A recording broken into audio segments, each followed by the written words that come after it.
Hello बच्चों, let's read this question. The question says two particles, each of mass m and carrying charge q, are separated by some distance. If they are in equilibrium under mutual gravitational and electrostatic forces, then q by m in coulomb per kg is of the order of option first 10 to power minus 5, option second 10 to power minus 10, option third 10 to power minus 15 and option fourth 10 to power minus 20।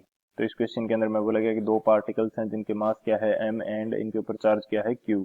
यदि ये दोनों particles एक दूसरे के gravitational and electrostatic force के कारण equilibrium के अंदर है तो q बाई m का ऑर्डर क्या होगा। तो बात करते हैं की कंसेप्ट की यदि बात की जाए तो की कंसेप्ट के अंदर हम लोग डिस्कस करेंगे कि दोनों के बीच में जो ग्रेविटेशनल एंड इलेक्ट्रोस्टैटिक फोर्स जो है उसकी वैल्यू किस प्रकार से फाइंड आउट की जा सकती है। सो यदि मैं सबसे पहले बात करता हूं ग्रेविटेशनल फोर्स की,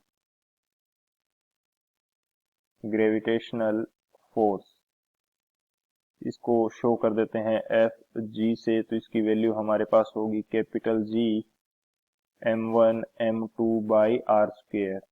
Capital G is the universal gravitational constant, m1 and m2 is the mass of the particles and r is the distance between the particles. तो ये हमारे पास रहता है ग्रेविटेशनल फोर्स। इसी तरह यदि बात की जाए इलेक्ट्रोस्टैटिक फोर्स की, इलेक्ट्रोस्टैटिक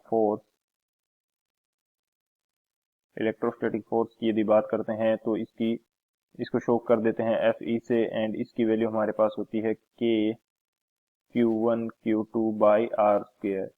के यहाँ पे कांस्टेंट है, Q1 Q2 is the charge on that particles and R is the distance between these particles. So ये हमारे पास gravitational force and electrostatic force रहता है। सो बात करते हैं सॉल्यूशन की यदि बात करें तो हमें क्वेश्चन के अंदर बोला गया है कि दो पार्टिकल्स हैं।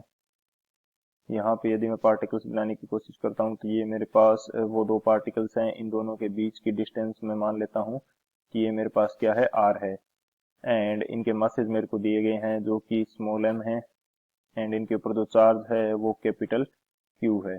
हमें बोला गया है कि ये gravitational force and electrostatic force के कारण इक्विलिब्रियम में है, यानी कि इनके ऊपर जो electrostatic force and gravitational force जो है वो एक दूसरे के इक्वल होंगे, यानी कि एफ जी की वैल्यू किसके इक्वल होने वाली है, एफ ई के। सो यहाँ पे मैं वैल्यूज पुट कर देता हूँ। जी m1 एंड m2 दोनों के लिए सेम है तो ये मेरे पास वैल्यू आ जाएगी m square divided by r square which is equal to k. q की वैल्यू भी दोनों के लिए सेम है तो ये मेरे पास आ जाएगी q square by r square.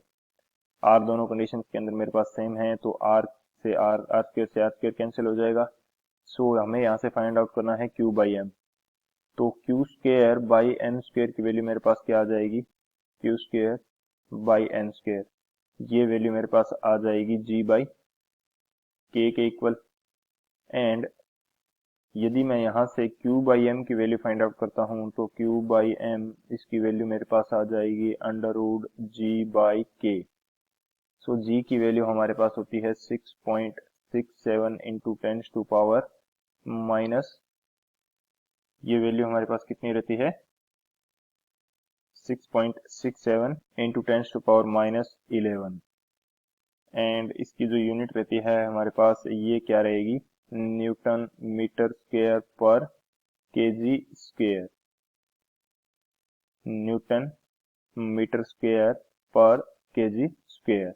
And जो के की वैल्यू है ये हमारे पास रहती है 9 इंटू 10 टू पावर 9, जिसकी यूनिट हमारे पास रहती है न्यूटन मीटर स्क्वायर पर कूलम स्क्वायर। सो इनका हमें करना है रूट, स्क्वायर रूट यदि इनका कर देते हैं तो जो q बाई एम है इसका ऑर्डर हमारे पास निकल के आता है 10 टू पावर माइनस 10। इस यानी इस रेंज का ऑर्डर हमारे पास निकल के आता है 10 टू पावर माइनस 10। सो ये हमारे पास आंसर आ जाता है। बात करते हैं ऑप्शन की, कौन सा ऑप्शन हमारे पास करेक्ट हो जाएगा। जो ऑप्शन बी है 10 टू पावर माइनस 10 ये मेरा करेक्ट हो जाएगा। So option B is the final answer. I hope you understood it well. Best of luck, thank you.